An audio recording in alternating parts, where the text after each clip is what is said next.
मंजू का प्रणाम। घूसी रहा भैया, घूसी रहा, खूब घूसी रहा। हाँ काना सारे एज घुसी जाए कि जे सीबी आवे निकारे तबो न निकरे। घुसी रहा आशीर्वाद दे दाई। ओका आशीर्वाद दे खातिर बोले सीख लिया। ओका कहा चाहिए खुशी रहा, आनंद रहा, आनंद रहा, सौभाग्यवती भाव। खुशी रहा, रामानंद रहाई। रामानंद नहीं, राम खिलावन रहा। आनंद रहा, आनंद रहा, सौभाग्यवती भाव, संभोगवती भाव। काना सारे तू बेगर बोले खूब अच्छा लागत है। तू ना बोला करे चाहे हाथ उठाई दे अगर भौजी खुदे जान जाएंगे। दुल्हन, ए भैया, का बिटिया, कभाव इतना दिन बाद आज कैसे हमारे कैमरा में आई गऊ। हाँ, अबे तक वही रिलियम दौलत रही नहीं। ओकरे बाद बिसियारम घुस गई नहीं। तोहरे सैलावा निकुरा के निकर ही आई नहीं। आना सारे तोहका कहा चाहिए कभो न कभो आज कैसे हमरे कमरा में आयो। कमरा में नहीं, कैमरा में कैसे आऊं दुल्हन, का भैया बतावा मोर भैया, कैसे आऊं बाबूजी, भैया। आज मैं आपके पास आपके कमरे तक चल करके आई हूँ तो आपसे कुछ कहने के लिए आई हूँ। यदि आपकी इजाजत हो तो कहूँ बाबूजी। भैया बोलिए, आ जाइए।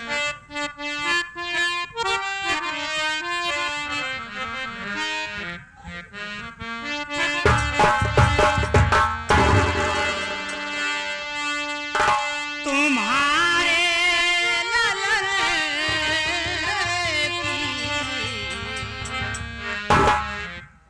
अमानत है आज।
आपके बेटे की भेजी हुई अमानत आई हुई है, आप इसे अपने पास में रखें। हाँ बाबूजी, इतना तो बताने को भूल ही गई कि उनके पास से 5100 रुपया आया था। जी हाँ, जिसमें से 100 रुपया मैं ले ली। किस लिए ले ली? रंजीत बेटे को दे दी फीस जमा करने के लिए। और ये जो 5000 रुपया मेरे पास बचा, मैं सोची कि घर में आप सयाने हैं, इस पैसे को अपने पास न रख करके इस पैसे को आपको दे दूं, आप अपने पास में रखें। जब कभी वक्त और जरूरत पड़ेगी तो मैं आपसे पैसा शौक से मांग लूंगी। ये आपके बेटे की कमाई है, आप इसे अपने पास में रखें बाबू। देखू ना, हाँ हमारा दुल्हनिया कितनी लक्ष्मी भाई आए आए आए और रही से बा आए आए लेकिन वजह होशियार ना आई बा। होशियार नहीं आए कहे बारे बताओ रही ना। ए भाई हमारी बात सुना दुल्हन। हाँ बोलिए बाबूजी, क्या कहना चाहते हैं?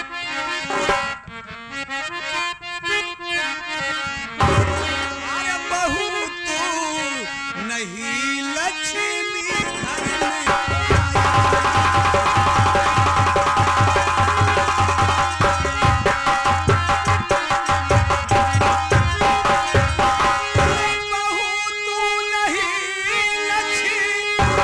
घर में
हमारा अधिकार नहीं बल्कि आप ही के अधिकार हो। बिटिया तू कहता ही ठीक बात तू, लेकिन सोचा बगलऊ भगवान की कृपा से तोहरे पास एक औलाद बा, पढ़ल लिखत बना। हाँ बाबू। अरे सोचा पहले कभा कदार हम घर में ना रहब, 10 रुपया मांग ले पगलऊ केकरे आगे हाथ फैलाऊ तू एक रखा लड़की के पढ़ाई में काम दे। बिटिया हमार चिंता जिन कर दुल्हन काहे बाबू? हम अपने बुढ़ाई खातिर अपने नाम 1 लाख का बीमा कराए भैया। और बीमा का वर्ष के जानती है बाबू तो हाई लड़कर रंजीत हमार नाती भाई। एक बात याद दुल्हन। हाँ बोले बाबू। पैसा के विषय में और बीमा के विषय में घरे में हमारे तोहरे अलावा और केहू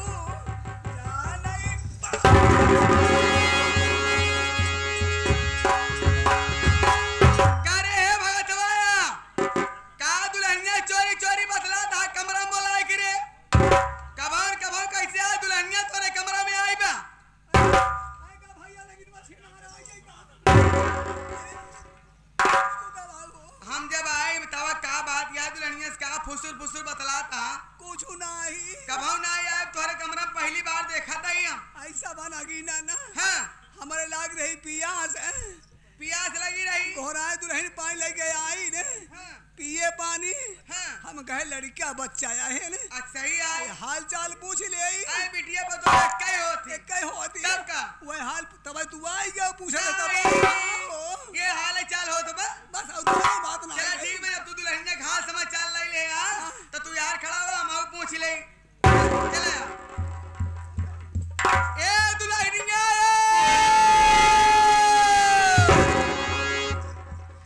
अरे का सो अम्मा का सो दुल्हन कभो कैसे आज अपने बुढ़ाऊ कमरा में आई हो?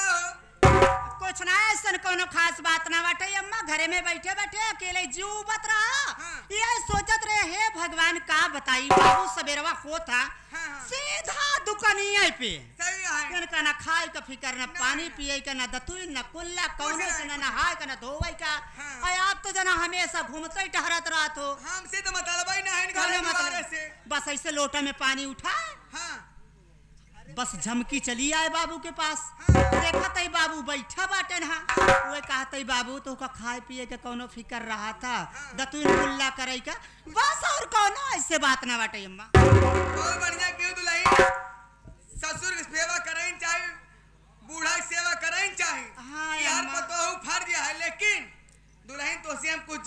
चाहत हई बोले अम्मा। झूठ जी बोली एकदम सही सही बतावा। ए अम्मा मैं कौन झूठ बोले के बा? हमरे देखे मैसा लाग कैसा? हमरे देखे मैसा लाग कि भगत तोहे कुछ रुपया देंगे तो झूठ जी बोलो झूठ जी बोलो एकदम सही से बताओ रुपया देहन की नाही हाय नाही जवाब क्या का अम्मा?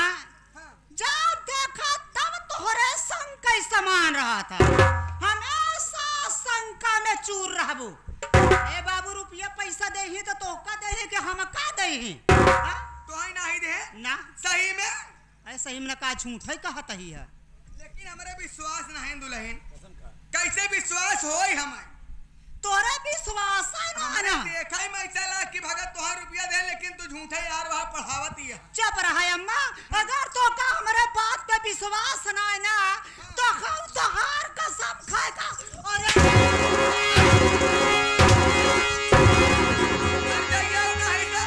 आखी के देखबे रंडा झूठ बोला दिया बतावा आखी के देखबे आखी में धूल झोंकत बाहर जाए करे भगत हवा महारानी गाँव खीस जी नहीं बोरा कैसे रुपया का हर जाई दे रे कैस पैसा या माटी दिया उन्हें झूठ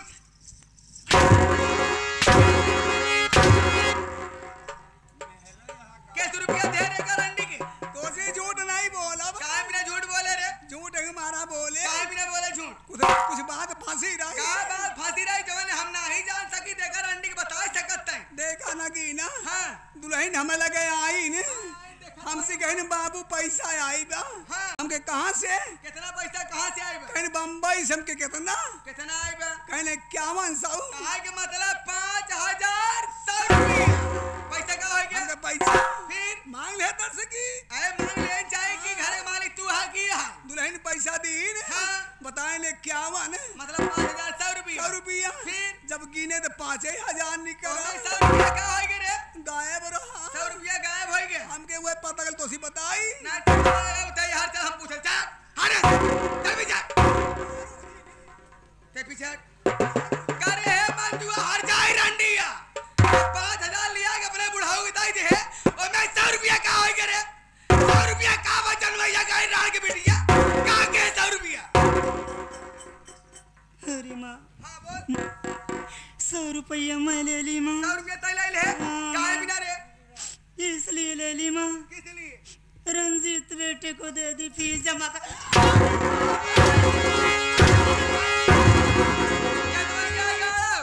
रंजीतवा फीस पैसा लेने को पढ़ाई लिखाई सब हम बंद कर दे ते रंडा पढ़ाई लिखाई के वकील और जज बनवा जाती है।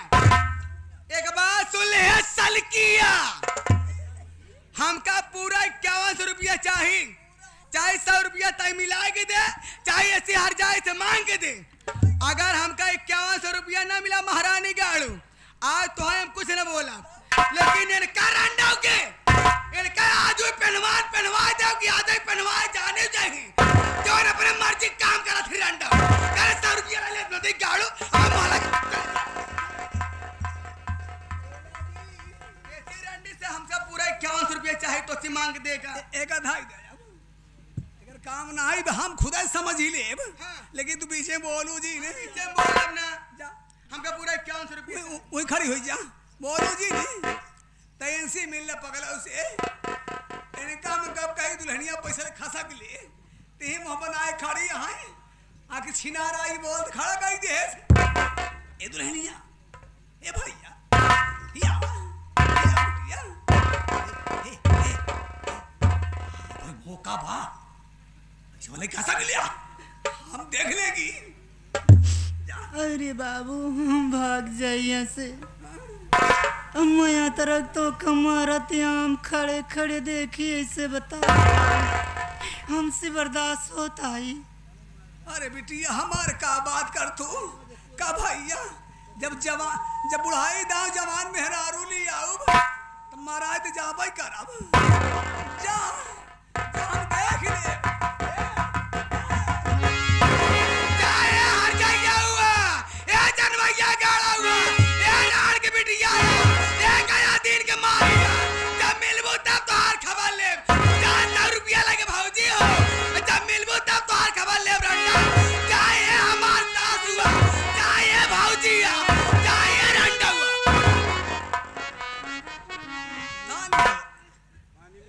दान पहली बार देखा था ही। पैसा वाला चलेगी नदी का आलू हो। पहले बताओ गए दिन के हैं। क्या दिन नहीं जानता क्या नदी का ओकर बाप ना वहन का रे। अरे बापाई रे। हां समधी के नाम ले दिया है ना ले ना उरंडी 100 रुपया लग चलेगी चोरा के ना रे। लग गई नहीं। कहां लग गई? हमसे फालतू बात का नहीं एक झापड़ मारा मुंह पीछे घूम जाए। एक चट्ठा हम धाई देब ना तार रोशनी खराब हो जाए। पैसा लग चलेगा कनवा रे। कनभटेरी यहाँ कहाँ की फुटिया तोहार पैसा है। अरे कब भरम तू ले ले हम देखी नहीं पर पूरा 51 रुपया ले ले।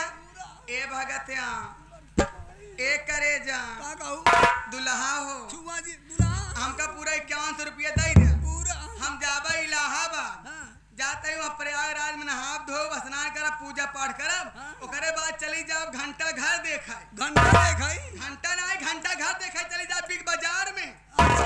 हाँ हमका पूरा 51 रुपया दे पूरा हमें हम तनिक पैसा लेबे नहीं कर। काका रुक जा बे का कहू रुक जा। क्यों पैसा रही नगीनवा छोर नहीं इस पे है अधिक करवा।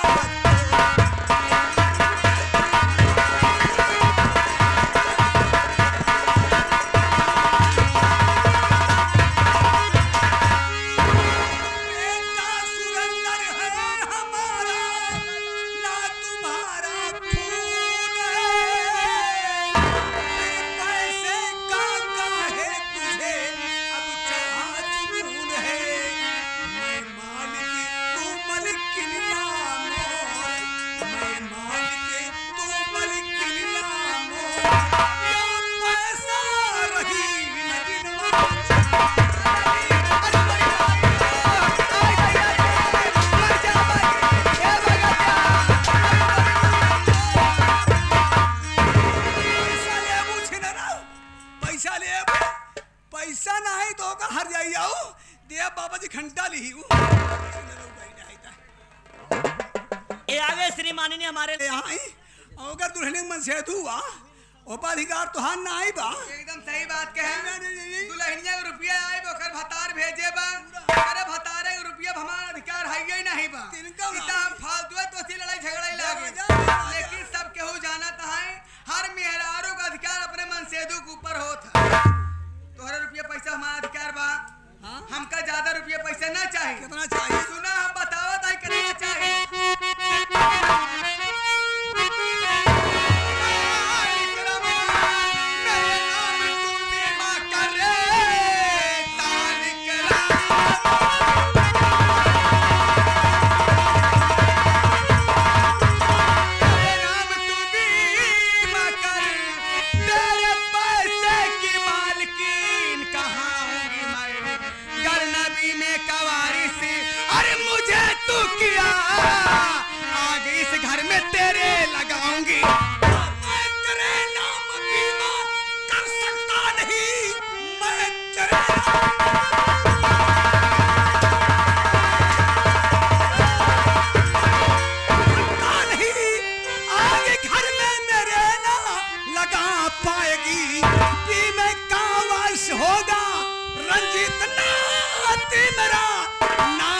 उसके सारी रकम आएगी।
दोहराई दे दोहराई ना बिगाड़ो दोहराई दे आज हमें फिर मारत कर जाए बेटवा हो अब बर्दाश्त के बाहर होत बा।